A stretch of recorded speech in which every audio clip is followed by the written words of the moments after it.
আসসালামু আলাইকুম। আশা করছি সবাই অনেক, অনেক ভালো আছেন। আমিও আল্লাহর অশেষ রহমতে অনেক ভালো আছি। এই যে এখন তো বসন্তকাল চলে আসছে। আমি হচ্ছে তেমন এগুলা পালন করি না। তাই জাস্ট হচ্ছে একটু চুড়ি পরলাম শখ করে। আজকে যাচ্ছি হচ্ছে পিঠা উৎসবে। এই যে আমার মেয়ে এত খুশি যে সে ঘুরতে যাবে। উইদাউট প্ল্যানিং এ ঘুরতে গেলে ও একটু বেশি খুশি হয়। ওকে সারপ্রাইজিং টাইপের মনে হয় ওর কাছে। তো আমি হচ্ছে আজকে চলে গেছি বসন্ত বরণ পিঠা উৎসবে, যেটা হয়েছিল ধানমন্ডি রবীন্দ্র সরোবরে। তো আমার এই ধরনের মেলা খুব ভালো লাগে। খাওয়া-দাওয়ার ব্যাপারটা আমার কাছে খুবই ভাল লাগে। আর যদি সেটা মিষ্টি জাতীয় কোনো খাবার হয়। যাই হোক, আমি এই যে পিঠা স্টল করে ঘুরে, ঘুরে দেখতেছিলাম। তো এখানে তেমন কোনো স্পেশাল কোনো পিঠা ছিল না।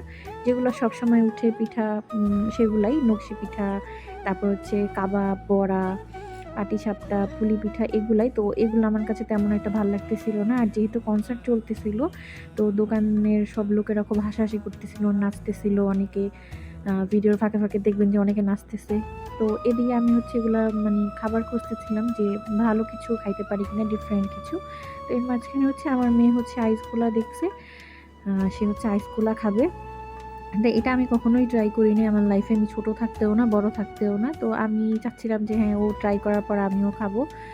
তো লেমন একটা ফ্লেভার নেওয়া হয়েছিল। কিন্তু ওর এক্সপ্রেশন আমার কাছে তেমন একটা ভালো মনে হয় নাই। যে মনে হয় না যে হ্যাঁ, খুব মজা। তো এরপরে আমি আর এটা ট্রাই করি নাই। এই যে ও এখন বলবে যে ঠিক আছে। এরকম করে আরকি বলবে যে খুব মজাদার এরকম কিছু না।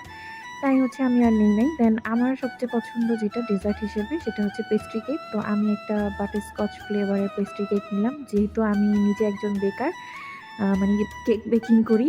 দেন এজন্য আমার কাছে কেকটা তেমন একটা ভালো মনে হয় নাই। আরো একটু ভালো হইলে বেশি ভালো লাগতো।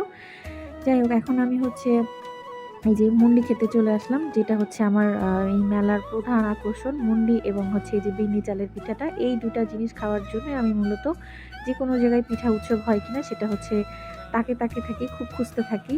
ফেসবুকে স্ক্রল করতে থাকি যে হ্যাঁ, কোথাও পাওয়া যাচ্ছে কিনা। তো মুন্ডিটা আমার কাছে অনেক ভাল লাগছে। দেন আমি আরেকটু কিছুক্ষণ এখানে হাঁটাহাঁটি করলাম, ঘুরলাম। তারপর হচ্ছে আমার মেয়ে আরকি বলতেছিল যে আমি একটু কনসার্টটা দেখবো। ওখানে একটা পুতুল নাকি নাচতেছে। আমাকে একটু উপরে উঠাও, আমি একটু দেখবো। দেন ওকে একটু উপরে উঠানো হলো কোলে। দেন ও হচ্ছে একটু এনজয় করলো। দেন হচ্ছে আমরা এই তো বাসার দিকে রওনা দিলাম। তখন প্রায় রাতের ১১টা ১১:৩০ বাজে। তো আমরা হচ্ছে এই তো আ চলে যাওয়ার জন্য প্রস্তুতি নিচ্ছি। তো সে আমাকে সেফটি শিখাচ্ছে, হেলমেট কিভাবে পড়তে হয়। এই তো সে হচ্ছে অনেক খুশি। যাই হোক, এই তো আমরা আজকে বাসার দিকে চলে যাচ্ছি। সবাই ভালো থাকবেন, সুস্থ থাকবেন। আল্লাহ হাফেজ। আসসালামু আলাইকুম।